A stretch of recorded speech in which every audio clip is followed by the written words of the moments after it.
پاکستان کے ایک مشہور اینکر پرسن کو جو ہے حوالات میں بند کر دیا گیا۔ شہباز گل صاحب کے لیے ایک نئی مصیبت جو ہے وہ سامنے آنے لگی ہے۔ عمران خان صاحب پوری قومی اسمبلی سے ہی ناک آؤٹ ہو جائیں گے۔ جو جنرل باجوہ نے ان کے ساتھ مل کر کیا وہ کوئی دشمن بھی نہیں پاکستان کے ساتھ کر سکتا۔ ابھی عشق امتحان بہت پڑے ہیں بھائی جان، ابھی تو آپ کو ان کو صدر بنانا پڑے گا۔ ہمارے جو نئے آرمی چیف ہیں عاصم منیر صاحب، ان کا عمران خان صاحب سے کوئی ریلیشن شپ نہیں ہے۔ قاسم علی شاہ صاحب جو ہے نا کچھ زیادہ پریشان ہو گئے۔ مجھے صبح 2-3 سیاستدانوں کی کالز آئیں، انہوں نے کہا کہ شاہ صاحب آپ نے وہ کام کر دیا جو 26 سال میں ہم نہ کر سکے۔ مجھے معلوم ہوتا ہے تو یہ رنگ باز آ رہا ہے تو سیالکوٹ کے عظیم لوگوں کے ساتھ انڈے ٹماٹروں سے اس منافق کا خود استقبال کرتا۔ السلام علیکم ناظرین، میں ہوں منصور علی خان، اپنے ڈیجیٹل چینل کے اوپر آپ کو خوش آمدید کہوں گا۔ ناظرین، اس ویڈیو کے اندر آپ کے ساتھ جو مختلف خبریں شیئر کرنی ہے، ایک تو عمران خان صاحب نے ایک انٹرویو دیا ہے BBC کو، کچھ اس کے بارے میں بات کریں گے۔ اس کے ساتھ ساتھ پاکستان کے ایک مشہور اینکر پرسن کو جو ہے حوالات میں بند کر دیا گیا، یہ معاملہ کیا تھا، کچھ اس کا آپ کو بیک گراؤنڈ بتائیں گے۔ اس کے علاوہ پاکستان تحریک انصاف اور پیپلز پارٹی ایک دوسرے کے گلے پڑ گئے، اور ایکچولی گلے پڑ گئے، یہ میں بیانات کے حوالے سے نہیں کہہ رہا، یہ ایکچولی ایک دوسرے کو گلے پڑ گئے، کچھ اس کے بارے میں بتائیں گے۔ اور ساتھ ہی ساتھ ایک اور خبر یہ ہے کہ شہباز گل صاحب کے لیے ایک نئی مصیبت جو ہے وہ سامنے آنے لگی ہے۔ مشکل دور ہم یہ سمجھتے تھے شاید ختم ہو رہا ہے، لیکن ان کے لیے ایک نئی مصیبت جو ہے وہ کھڑی ہونے والی ہے۔ کچھ اس کی تفصیلات سے بھی آپ کو آگاہ کریں گے۔ جلدی سے ذرا تھوڑی سی معاشی صورتحال کے حوالے، کیونکہ میرا بہت سویر کنسرن ہے اس وقت معاشی صورتحال کے حوالے سے، میں اس لیے آپ کو ساتھ ساتھ اس کے بارے میں بھی جو ہے وہ اپڈیٹ کرنا چاہوں گا۔ ایک تو جو خبر ہے وہ یہ ہے کہ روس سے خام تیل، پیٹرولیم مصنوعات اور گیس کی خریداری کے سلسلے میں روس اور پاکستان کے مابین مذاکرات کا پہلا دور جو ہے مکمل ہو گیا ہے۔ ٹیکنیکل سیشن میں دونوں ملکوں نے مختلف شعبوں سے متعلق اعداد و شمار کا تبادلہ کیا ہے۔ روس سے تیل اور گیس کی درآمدی قیمت سے متعلق معلومات فراہم کی گئیں۔ تو اس سلسلے میں روس اور پاکستان کے درمیان کل وزراء کی سطح پر جو ہے مذاکرات ہوں گے، اور مذاکرات میں اہم پیش رفت کا بھی امکان ہے۔ ایک کچھ حد تک پازیٹیو ڈیولپمنٹ ہے جو میں شیئر کرنا چاہوں گا۔ دوسری پریشان کن خبر ہے، اور وہ یہ ہے کہ گورنر اسٹیٹ بینک جمیل احمد کی ملاقات ہوئی۔ Federation of Pakistan chamber of commerce and industries FPCCI ان کے وفد سے جو ہے ان کی ملاقات ہوئی۔ تو وہاں پہ انہوں نے کہا کہ جی اگر درآمد کنندگان ڈالر کا بندوبست کرتے ہیں تو ہمیں اعتراض نہیں ہوگا، انہیں اپنے ڈالر سے درآمدات کی کا بندوبست کرنے کی اجازت ہے۔ کرنٹ اکاؤنٹ خسارے کے سبب ہمیں کچھ اقدامات کرنے پڑے ہیں۔ بینکوں سے کہا ہے کہ ادویات سے متعلق سامان کو ترجیح دی جائے، توانائی سے متعلق درآمدات اور برآمدات انڈسٹری کو بھی ترجیح دیں تاکہ وہ اپنا کاروبار جاری رکھیں اور درآمد پر منفی اثرات نہ ہوں۔ مزید ڈالرز آتے ہی درآمدات کی سہولت دینے کا جو ہے منصوبہ ہے۔ بیسکلی ان کا یہ کہنا تھا کہ ہم لوگ جو ہیں اس کے اوپر کام کر رہے ہیں، لیکن حقیقت یہ ہے کہ کافی زیادہ پرابلم ہے۔ اور FPCCI کا جو وفد وہاں پہ موجود تھا، انہوں نے وہاں پہ ایکچولی کافی غصے کا اظہار کیا۔ سابق صدر FPCCI ناصر مگوں کا یہ کہنا تھا کہ اسٹیٹ بینک میں بیٹھے افراد خود کو ورلڈ بینک اور IMF سمجھتے ہیں، یہی صورتحال رہی تو مارچ تک ہنگامے پھوٹ پڑیں گے۔ سپلائی چین نہ کھلی تو بے روزگاری کا سیلاب آئے گا۔ رمضان میں دالیں 1000 روپے کلو ہو جائیں گی۔ دالوں کے حوالے سے میں آپ کو بتا دوں کہ پاکستان اپنی دالیں جو ہے وہ زیادہ تر امپورٹ کرتا ہے، اور اس وقت دالوں کا بہت بڑا شپمنٹ جو ہے وہ اس وقت پورٹ کے اوپر پھنسا ہوا ہے۔ صرف یہی وجہ ہے کہ ہماری جو LCs ہیں وہ کلیئر نہیں ہو رہی، جس کی وجہ سے یہ پرابلمس ہیں۔ سابق صدر FPCCI انجم نثار کا یہ کہنا تھا کہ بحران کے حل کے لیے وزارت خزانہ اور اسٹیٹ بینک کے پاس کوئی پالیسی نہیں ہے۔ ایسا لگتا ہے کہ اسٹیٹ بینک کمرشل بینک سے ملا ہوا ہے، صنعتیں بند ہو رہی ہیں اور لوگ فارغ کیے جا رہے ہیں۔ بینک سے ڈالر کے 3 ریٹس جو ہیں وہ ہمیں دیے جا رہے ہیں۔ سینئر صنعت کار سلیم بکیا، انہوں نے گورنر اسٹیٹ بینک سے ملازمین کو نکالنے کا ذکر کرتے ہوئے وہ رو پڑے۔ ان کا کہنا تھا کہ 950 ملازمین میں سے صرف 350 رہ گئے ہیں۔ کل میرا بیٹا آیا اور کہا کہ مزید 100 ملازمین کو فارغ کرنا پڑے گا۔ تو صنعت کاروں نے گورنر اسٹیٹ بینک سے مطالبہ کیا کہ بند ہونے والی صنعت کا سود جو ہے وہ اسٹیٹ بینک اپنے ذمہ لے۔ ظاہری بات ہے، یہ جو بڑی بڑی انڈسٹریز ہیں انہوں نے بینکوں سے پیسے لیے ہوتے ہیں، تو اس کا جو انٹرسٹ ریٹس پڑ رہے ہیں اس کے بارے میں انہوں نے یہ سارا کچھ کہا۔ تو حالات کافی خراب ہیں، معاشی طور پہ صورتحال بہت خراب ہے، تو یہ اس کا ذکر ہوا ہے۔ اس کے علاوہ ایک اور خبر جو ہے وہ عمران خان صاحب سے ریلیٹڈ ہے۔ عمران خان صاحب کی جانب سے انتخابی اخراجات کی تفصیلات جمع نہ کرانے کے معاملے پر الیکشن کمیشن کل محفوظ فیصلہ اپنا سنائے گا۔ یہ معاملہ جو ہے وہ بیسکلی عمران خان صاحب نے وہ جو 8 حلقوں میں الیکشن لڑا تھا، جس میں سے 7 حلقے انہوں نے جیتے تھے، تو آپ جب الیکشن جیتتے ہیں تو اس کے بعد آپ نے اس الیکشن کے اوپر جو آپ کے فائنینشیل ایکسپینڈیچرز آئے ہوتے ہیں اس کی ڈیٹیلز آپ نے الیکشن کمیشن آف پاکستان میں جمع کرانی ہوتی ہے، اور ساتھ ہی ساتھ آپ نے یہ بھی بتانا ہوتا ہے کہ یہ جو 7 حلقے اگر آپ جیتے ہیں تو اس میں سے کون سے والا آپ نے رکھنا ہے۔ عمران خان صاحب نے جو ہے اس سلسلے میں وہ اپنے جو فائنینشیل ایکسپینڈیچرز کی ڈیٹیلز تھیں وہ نہیں جمع کرائی ہوئی تھی، تو اس کے اوپر جو ہے وہ فیصلہ محفوظ کر لیا گیا ہے۔ کل یہ فیصلہ سنایا جائے گا، جس کے بعد سامنے آئے گا کہ عمران خان کا ضمنی انتخابات میں کامیابی کا نوٹیفیکیشن جاری ہوتا ہے یا نہیں ہوتا۔ اگر تو الیکشن کمیشن نے ان 7 کے 7 حلقوں کے حوالے سے کوئی فیصلہ سنا دیا تو ٹیکنیکلی سپیکنگ عمران خان صاحب جو ہیں وہ پوری قومی اسمبلی سے ہی ناک آؤٹ ہو جائیں گے، کیونکہ جو ان کے پہلے والی سیٹ تھی، یہ ذہن میں رکھیے گا، وہ جو توشہ خانہ کیس ہوا تھا اس کے اندر ان کو آلریڈی نااہل قرار دے دیا گیا تھا، تو وہاں سے تو اڑ گئے تھے، لیکن اس کے بعد باقی حلقوں کے اندر انہوں نے الیکشن لڑے تھے اور 7 حلقے انہوں نے جیتے تھے۔ اب یہ الیکشن کمیشن کل اس کا فیصلہ سنانے لگا ہے، اور یہ بھی میں آپ کو بتا دوں کہ اس کے بعد عمران خان صاحب اگلے 33 الیکشن بھی جو ہیں وہ لڑنے کا ارادہ رکھتے ہیں۔ یہ جو بھی 35 استعفے ایکسیپٹ ہوئے تھے نا جو راجہ پرویز اشرف صاحب کی جانب سے کل، تو 33 حلقوں کے اوپر عمران خان صاحب الیکشن بھی لڑنے کا ارادہ رکھتے ہیں۔ تو ایک ڈیولپمنٹ جو ہے وہ یہ ہے۔ دوسرا ایک اور کیس، یہ بھی عمران خان صاحب سے related, district and session court Islamabad میں عمران خان کی جانب سے خاتون جج کو دھمکی دینے کے کیس کی سماعت ہوئی۔ عمران خان صاحب عدالت میں نہیں پیش ہوئے۔ عمران خان صاحب کی جانب سے جونیئر وکیل سردار مصروف عدالت میں پیش ہوئے، جبکہ اسپیشل پروسیکیوٹر کی جانب سے بیرسٹر اسامہ عدالت کے روبرو پیش ہوئے۔ عدالت نے عمران خان کو آئندہ سماعت پر پیش ہونے کا دوبارہ نوٹس جاری کرتے ہوئے سماعت بغیر کارروائی کے 24 جنوری تک ملتوی کر دی۔ نہیں آندے بھائی، اسی چاہے جو مرضی کر لو۔ اس کے علاوہ عمران خان صاحب نے جناب بی بی سی کو ایک انٹرویو دیا ہے، ذرا وہ بھی سوال جواب سن لیجئے، اس میں کیا پوائنٹ تھا۔ انہوں نے سوال ہوا کہ جی اب ٹائم جو بچا ہے اس میں آپ اگست کی بات کر رہے ہیں، حکومت اکتوبر کی بات کر رہی ہے، اس میں کوئی زیادہ فرق نہیں ہے، پھر آپ کیوں حکومت کو مجبور کر رہے ہیں؟ تو انہوں نے آگے سے جواب دیا جی کہ اس حکومت نے قانون کی دھجیاں اڑا دی ہیں، 2008 سے 2018 کے اپنے کیسز معاف کروائے ہیں، ان کا مقصد تو اپنے کیسز ختم کرانا ہے۔ آپ اگست کی بات کر رہے ہیں، اس وقت 2 مہینے بھی بہت دور لگ رہے ہیں۔ ہمیں خطرہ یہ ہے کہ 4 ارب ڈالر کے ریزرو رہ گئے ہیں، 4 ارب کی چیزیں ہمارے پورٹ پر پڑی ہیں، مہنگائی اور بے روزگاری بڑھ گئی ہے، فیکٹریاں بند ہو رہی ہیں، ہمیں تو 2 مہینے ان کے گزارتے ہوئے مشکل لگ رہے ہیں۔ میری اپنی پیشگوئی ہے کہ جو بھی ہو جائے یہ حکومت اپریل میں الیکشن کرانے پر مجبور ہو جائے گی۔ یہ عمران خان صاحب کی پریڈکشن ہے، اور جو معاشی حالات ہیں اس کے بارے میں تو میں نے خود ابھی تھوڑی دیر پہلے آپ کو بتایا کہ کیا حالات چل رہے ہیں۔ اگلا سوال، ایک رائے ہے کہ آپ کے مسلسل پریشر کی وجہ سے، سیاسی عدم استحکام کی وجہ سے حکومت کوئی فیصلہ نہیں کر پا رہی اور یہ معاشی کرائسس کی بڑی وجہ بن رہا ہے۔ جواب، ان سے سوال پوچھیں کہ انہوں نے کیوں سازش کر کے گورنمنٹ کرائی، اتھے سوئی پھسی ہے لی ساڈی۔ 17 سال میں بہترین معاشی کارکردگی ہماری حکومت کی تھی۔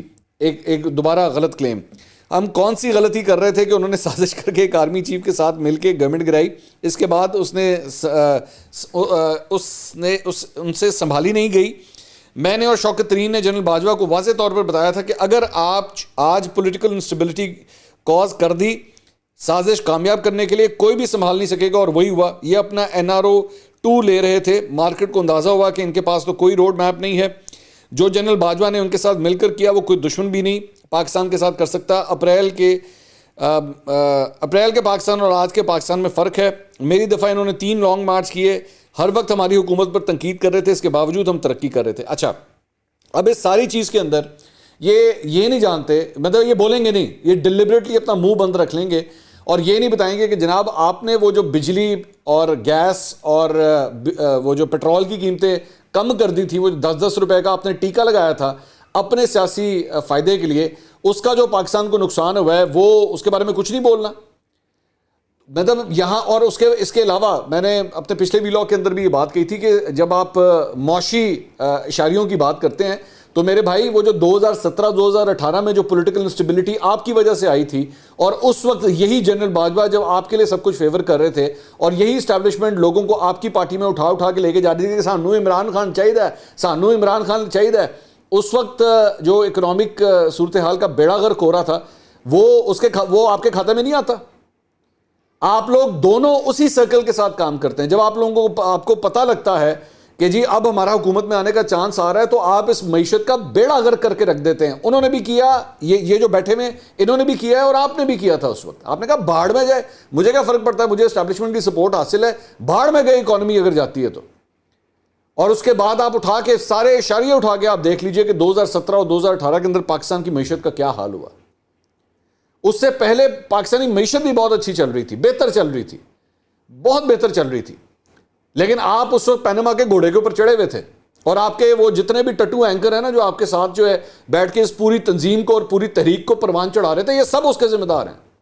یہ سب کے سب لونڈے لپاڑے اس وقت کے 2017-2018 سے جو یوٹیوب کے اوپر بیٹھے ہوئے تھے، پروگراموں کے اندر بیٹھ کے آپ کے بتاتے تھے، وہ سارے آپ کے چمچے جو بیٹھ کے کہتے تھے عمران خان کو ووٹ دو، ایک دفعہ اس کو ٹرائی کر کے تو دیکھو، وہ اس پورے پروجیکٹ کے آپ لوگ سب ذمہ دار ہیں.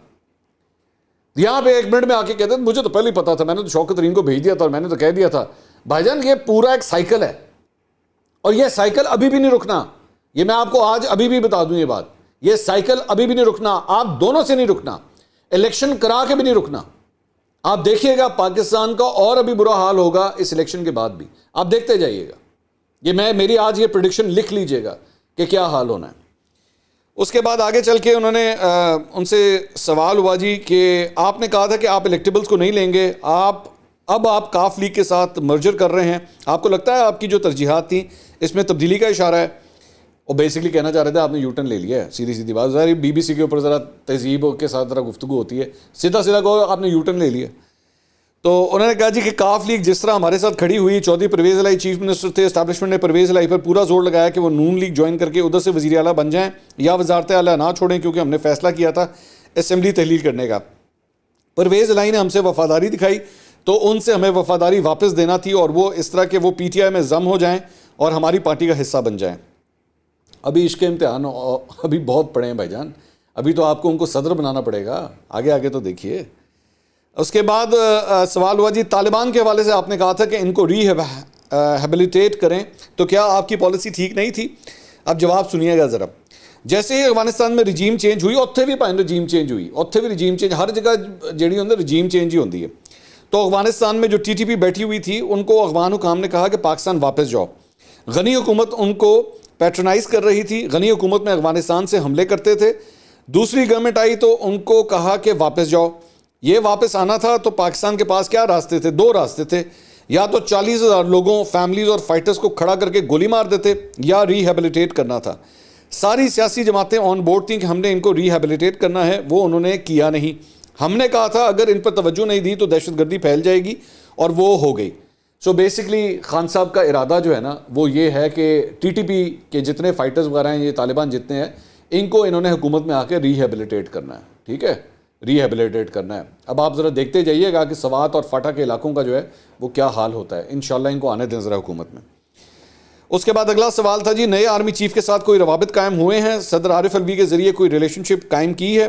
انہوں نے کہا جی اس وقت نئے آرمی چیف کے ساتھ کوئی ریلیشن شپ نہیں ہے. تو ہمارے جو نئے آرمی چیف ہیں عاصم منیر صاحب، ان کا عمران خان صاحب سے کوئی ریلیشن شپ نہیں ہے. بڑی حیرانگی ہوئی مجھے اس بات کو سن کے، خیر.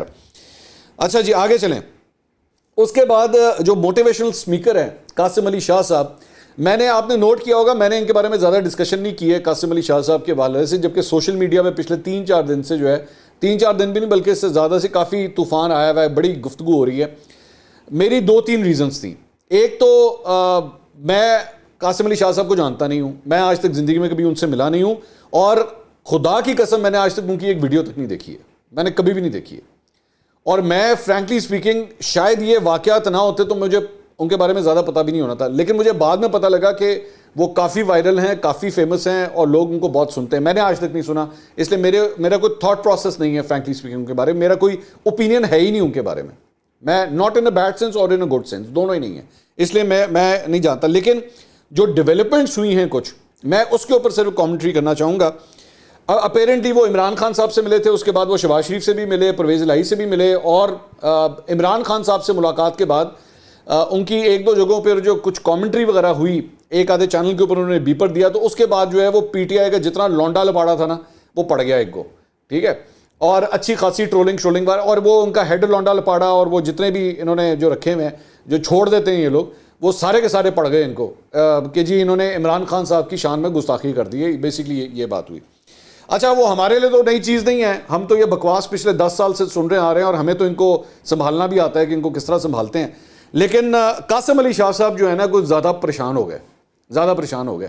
ان کی ایک ویڈیو سامنے آئی ہے، اور اس کے بعد جو ریاکشن ہے میں اس کو بھی آپ کو دکھاتا ہوں. ان کی ایک ویڈیو سامنے آئی، کیا فرمایا انہوں نے کہا میں تو اس سارے انٹرویو میں ایک سوچ لے کر آیا تھا، یہ جب عمران خان صاحب کے پاس گئے تھے اچانک میں نے ایک چیز کر دی، اور تھرو آؤٹ میرے پر پریشر تھا. بار بار مجھے کہہ رہے تھے جلدی کریں. میں نے انگلی سے اشارہ کیا 1 منٹ مجھے سوال تو کرنے دو. آپ اندازہ لگائیں میں نے ٹشو نکالا ہے صرف اس لیے کہ ناک صاف کرنا تھا, مجھے وہ نہیں کرنے دیا, میں نے جیب میں ڈال لیا, مجھ پر الزام لگا دیا کہ کالا جادو کر دیا ہے. آج صبح 10:30 بجے مجھے میرے بیٹے کی کال آئی. سن لیں آپ میری تکلیف کا اندازہ لگائیں. آپ سب والد بیٹھے ہیں. اس بیٹے نے کہا کہ پاپا میری پوری کلاس مجھے بلی کر رہی ہے کہ تیرے باپ نے کیا کیا. میں نے کون سا جرم کر دیا ہے یار, کسی کے درد کو محسوس کر کے دیکھیں. اگر سچ بولنا جرم ہے تو میں بولوں گا, اور وہ سچ کیا ہے. آپ کے ملک کا سب سے بڑا لیڈر, اس کے قریب کے سارے جو لوگ ہیں وہ جھوٹے ہیں. ہائی جیک ہے پوری جماعت, سب سے طاقتور جماعت ہائی جیک ہوئی ہے. اس میں اتنا پوٹینشیل ہے, یقین کریں پاکستان کو بدل سکتی ہے یہ جماعت. 4-5 چہرے ہیں, سارے پرانے لوگ چھوڑ گئے ہیں. اس طریقے انصاف کے اندر انصاف نہیں ہے. مجھے صبح 2-3 سیاستدانوں کی کالز آئیں, انہوں نے کہا کہ شاہ صاحب آپ نے وہ کام کر دیا جو 26 سال میں ہم نہ کر سکے. میڈیا میں ہیں وہ بھی پڑھے لکھے لوگ ہیں نا, ذرا چند دن دیجئے, اس کے بعد پتہ لگے گا کہ فتوے کا مطلب کیا ہے. So basically he is very involved کہ ان کی ٹرولنگ ہو رہی ہے. ان کے بیٹے نے ان کو فون کیا اور یہ سب کچھ کہا, تو اس کا یہ اظہار کر رہے تھے. شاہ صاحب اتنی جلدی ڈر گئے ہو ہیں, آپ نے صرف ایک یہ نمونہ جو ہے وہ دیکھا ہے, اتنی جلدی پریشان ہو گئے ہو کہ بیٹے کا فون آیا تو بیٹے نے یہ کر دیا. ہم صحافت کر رہے ہیں اسی ملک کے اندر. یہ جو گدھ بیٹھے ہوئے نا, گدھ سارے, یہ جو کسی کی بوٹی بھی نہیں چھوڑتے, ہم ان کے ساتھ ہی بیٹھ کے یہاں صحافت کر رہے ہیں. اور پچھلے 10-11 سال سے آپ نے تو بھی کچھ دیکھا ہی نہیں ہے. یہاں پہ خواتین اینکرز کے حوالے سے جو بےہودہ گفتگو ہوئی ہے, جو ان کو القابات دیے گئے ہیں, آپ اپنی ماں بہن بیٹی کے سامنے نہیں بول سکتے. یہ کمینے لوگ اپنی ماں بہن بیٹی کے سامنے وہ لفظ نہیں بول سکتے جن ہیش ٹیگس کو یہ لوگ بیٹھ کے سپورٹ کرتے رہے ہیں. یہ اتنے گندے لوگ ہیں یہ کہ جن ہیش ٹیگس کو یہ لوگ سپورٹ کر رہے ہوتے ہیں, اپنی ماں کو سامنے بٹھا کے وہ ہیش ٹیگ نہیں یہ بول سکتے. کامران شاہد نے کہا تھا نا, یہ اپنے سگے ماں باپ کو بھی نہ چھوڑیں. یہ وہ لوگ ہیں اور ہمیں ان کو سنبھالنا اچھی طرح آتا ہے. آپ اتنے پریشان کیوں ہو گئے اتنی جلدی؟ یہ ہوتا ہے. اور مجھے آپ لوگوں سے گلہ پتہ ہے کس بات کا ہے؟ آپ موٹیویشنل اسپیکر ہیں نا, مجھے گلہ آپ لوگوں سے اس بات کا ہے کہ جب یہ پروجیکٹ پروان چڑھ رہا تھا نا, جب نظر آ رہا تھا, جب ہم سارے صحافی آپ کو بتاتے تھے کہ اس شخص کی وجہ سے اس پورے معاشرے میں پولرائزیشن ہو رہی ہے, ایسی گندی قسم کی انہوں نے جنریشن تیار کر دی ہے جو کسی کو یہ نہیں چھوڑیں گی, تو آپ لوگ چپ کر کے بیٹھے رہے. آپ کی آنکھوں کے سامنے یہ سب کچھ ہوتا رہا, آپ چپ کر کے بیٹھے رہے. پہلی دفعہ تھوڑے سے کپڑوں کے اوپر چھینٹے کے آگے آپ پریشان ہو گئے. کیوں پریشان ہو گئے؟ یہاں پہ جب آپ کی آنکھوں کے سامنے یہاں پہ 40 سال 50 سال 60 سال کی عورتوں کے ساتھ یہ لوگ گھٹیا حرکتیں کرتے تھے, تب نظر نہیں آتا تھا آپ کو؟ آج آپ کے بیٹے نے آپ کو ایک فون کر دیا, آپ اتنے پریشان ہو گئے. کچھ نہیں ہوتا, کوئی فرق نہیں پڑتا. ان کو بولنے دیں جو بولتے ہیں. ان لوگوں کا مقابلہ کرنا, ان لوگوں کا منہ بند کرنے کا طریقہ یہ ہے کہ ان کو اور کرٹیسائز کریں اور منجی ٹھوک کے کریں, کوئی فرق نہیں پڑتا.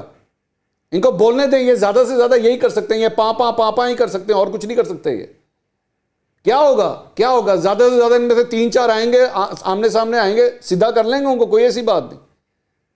لیکن اتنا نہ ان کو سر پہ چڑھائیں. یہ اتنے امپورٹنٹ نہیں ہے کہ آپ ہر جگہ بیٹھ کے جو ہے نا ہائے ایک ہی کہتا تھا, ہائے ہو کی کہتا ہو, کہن دے ہو بڑے ویکھے. پاکستان میں سچی صحافت زندہ رہے گی. اس قسم کے بڑے آئے بڑے چلے گئے, کوئی فرق نہیں پڑتا. ہم نے پوری پی ٹی آئی اپنی آنکھوں سامنے نا بدلتے دیکھی ہے. یہ 2011 میں کوئی اور ان کے چاچے مامے بنے ہوئے تھے, 2015 میں اور کوئی چاچے مامے بنے تھے. انہوں نے تو سگے وہ اسٹیبلشمنٹ کے وہ لوگ جنہوں نے اپنا تن من دھن سب کچھ ان کے اوپر لگا دیا, انہوں نے ان کو نہیں چھوڑا بھائی. انہوں نے تو ان کو نہیں چھوڑا. ان سے زیادہ سگے کون ہو سکتے ہیں؟ جن لوگوں نے پورے پاکستان کے قانون کی دھجیاں اڑا کے رکھ دی, جن لوگوں نے پورے پاکستان کے آئین کو ڈی شیپ کر کے رکھ دیا ان کی جماعت کو اٹھانے کی خاطر, ان لوگوں نے ان کو نہیں چھوڑا. یہ عمران خان صاحب کا تھوڑی دیر پہلے میں جو انٹرویو آپ کے ساتھ شیئر کر رہا تھا, کیا کہہ رہے ہیں جنرل باجوہ کے بارے میں؟ جنرل باجوہ نے وہ کر دیا جو پاکستان کا دشمن بھی نہیں کر سکتا تھا. یہ حال ہے کہ یہ شخص, مطلب آپ نے یقین کریں, میں قاسم صاحب, آپ نے کلچر ہے ہمارے ملک کا, آپ نے کسی کے ساتھ ایک ٹیبل پہ بیٹھ کے روٹی کھائی ہو نا, صرف روٹی کھائی ہو, ساری زندگی کا اس کا لحاظ ہوتا ہے, عزت ہوتی ہے اس کی کہ نہیں یار میں نے اس کا نمک کھایا ہوا ہے, اس کے ساتھ بیٹھ کے روٹی کھائی ہوئی ہے, اس کے اگینسٹ کچھ نہیں میں بول سکتا. اگر بولوں گا بھی تو اختلاف کروں گا, بدتمیزی نہیں کروں گا, کیونکہ اس کے ساتھ بیٹھ کے روٹی کھائی ہے. ان لوگوں نے ان لوگوں کو بھی نہیں چھوڑا جنہوں نے اپنی زندگیاں دے دی. فوزیہ قصوری کو جا کے دیکھیں, یقین کریں, چلتی پھرتی اگزامپل ہے فوزیہ قصوری. اپنا سب کچھ وار دیا. اس نے اپنی زندگی کے پرائم ایئرز اس شخص کے اوپر وار دیے, اس جماعت کے اوپر وار دیے, اپنی باہر کی سٹیزنشپ اس کے اوپر وار دی, نہیں چھوڑا اس کو تک نہیں چھوڑا. جہانگیر ترین نے اپنے کپڑے جھاڑ کے سب کچھ اس شخص پہ نثار کر دیا, اس کو بھی نہیں چھوڑا. اور بڑی ایگزامپلز ہیں, میں پتہ نہیں کہ میں یہ لسٹ بولنا شروع کروں گا تو یہ شاید ٹائم اس کا کم پڑ جائے گا, اتنی لمبی لسٹ ہے تو تسی ایڈی جلدی پریشان ہو گئے. آگے بلکہ دیکھیں نا, وہ عثمان ڈار صاحب جو ہیں, عثمان ڈار صاحب سیالکوٹ والے, جو صرف یہ انہی کاموں کے لیے رکھے ہوئے ہیں, ان کے اندر اتنی ہمت نہیں ہے. میں درخواست کروں گا عثمان ڈار صاحب آئیں ذرا میرے سامنے بیٹھیں, 1-on-1 انٹرویو, اور کوئی نہیں ہوگا, صرف میں اور آپ ہوں گے, ٹھیک ہے. وہ قاسم علی شاہ کی ویڈیو جو ہے ٹویٹ کر کے کیا لکھتے ہیں, قاسم علی شاہ نامی شعبدہ باز ضلالت سے بچنے کے لیے خاموشی سے چھپا کر سیالکوٹ چیمبر آف کامرس آیا. مجھے معلوم ہوتا ہے تو یہ رنگ باز آ رہا ہے, تو سیالکوٹ کے عظیم لوگوں کے ساتھ انڈے ٹماٹروں سے اس منافق کا خود استقبال کرتا اور اس کا سافٹ ویئر اپ ڈیٹ کر کے واپس بھیجتے. سافٹ ویئر اپ ڈیٹ کرنے میں بیٹھے ہوئے ہیں عثمان ڈار صاحب. یہ دوسرے الفاظ میں اس کو بدماشی کہتے ہیں. یہ جو آپ فرما رہے ہیں نا ڈار صاحب, اس کو بدماشی کہتے ہیں. اور یہی اسی بدماشی کے بل بوتے کے اوپر آپ کی پارٹی کے اندر بہت سے لوگوں نے ترقی کی ہے, بہت سے لوگوں نے, جس میں آپ بھی شامل ہیں. You are actually openly threatening a person کہ میں آپ کے ساتھ یہ کرتا. ایک اور ٹویٹ انہوں نے کی جی, تحریک انصاف کے سوشل میڈیا کارکنان بغیر کسی معاوضے کے لگاتار قاسم علی شاہ کو موٹیویٹ کرتے جا رہے ہیں. ملک سے منافقت کے خاتمے کا یہ جذبہ بے مثال ہے. کیسے اس گندگی کو پروموٹ کیا جاتا ہے؟ پہلے گند ڈالو, کوڑا اکٹھا کرو, اور پھر اس کو پھیلانا شروع کرو, اور پھر خوش ہوتے ہیں. کیسی زبردست بدبودار حرکت کی ہے ہم نے, کتنا خوش ہوتے ہیں یہ لوگ. اس کے بعد ایک تیسری ٹویٹ انہوں نے کی, قاسم علی شاہ ایک طرف خود کو موٹیویشنل سپیکر کہتا ہے اور دوسری جانب نوجوانوں سے کہتا ہے بڑے خواب نہ دیکھو. اس کی مثال اس چرسی کی ہے جو خود چرس پی کر لوگوں کو تمباکو نوشیوں کے نقصانات پر لیکچر دے رہا ہے. چرس کے بارے میں گل کر رہے ہیں عثمان ڈار صاحب, چرس کے بارے میں عثمان ڈار صاحب ڈسکس کر رہے ہیں. چرس کے بارے میں عثمان ڈار صاحب, میں کی کما اس تو کہ میں گل کی کرا, میں کیونکہ شاید اس سے اگر میں آگے چلا گیا نا تو بلو دا بیلٹ ہو جائے گا کام. کیونکہ جو میرے پاس نالج ہے, اگر میں نے اس کے بارے میں ڈسکس کرنا شروع کر دیا تو بلو دا بیلٹ ہو جائے گا. اور میرا خیال میں عثمان ڈار صاحب اتنی بڑی ہستی نہیں ہے جتنا میں نے ان کے بارے میں ابھی ان کو ٹائم دے دیا اور ان کو جتنا ڈسکس کر دیا, میرا خیال میں. اس کے علاوہ جناب ایک اور خبر یہ ہے کہ ایک اینکر پرسن ہے احتشام امیر الدین. یہ پہلے سما کے اوپر تھے, اب سنو ٹی وی کے اندر کام کرتے ہیں. تو ان کے بارے میں ایک خبر آئی ہے کہ کل ان کو جو ہے وہ تھوڑی دیر کے لیے حوالات کے اندر بند کیا گیا. اس کے اوپر جو ہے وہ لاہور پریس کلب اور دیگر تنظیموں نے جو ہے اس کی مذمت کی ہے. جو خبر آئی ہے وہ یہ ہے کہ یہ کسی معاملے کے اوپر گئے ہوئے تھے, کوئی کمپلینٹ تھی جس سلسلے میں ان کو تھانے بلایا ہوا تھا. یہ تھانے گئے, وہاں پہ کسی خاتون کی کوئی کمپلینٹ تھی, اور ایس پی ایک خاتون ہی تھی جن کے دفتر میں یہ ملاقات ہو رہی تھی.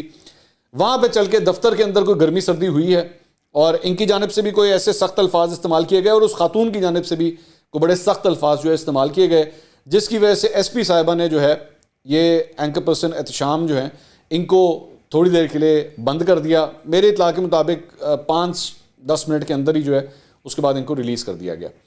تو ایک یہ ڈیولپمنٹ جو ہوئی ہے, ویری انفارچونیٹ, ایسا ہونا نہیں چاہیے تھا. میں نہیں جانتا کہ اس کی کیا, میں نے ایس پی صاحبہ سے بات کرنے کی کوشش کی تھی لیکن شی از ناٹ اویلیبل, تو اس لیے میں اس سائڈ آف دا اسٹوری کو میں بتا نہیں سکتا کہ ایکچولی وہ دوسری سائڈ کیا کہتی ہے. لیکن یہ ایک انفارچونیٹ جو ہے وہ انسیڈنٹ ہوا ہے, ہم نے سوچا یہ بھی آپ کے ساتھ شیئر کر لیں. اگلی ویڈیو میں دوبارہ ملاقات ہوگی. اللہ حافظ.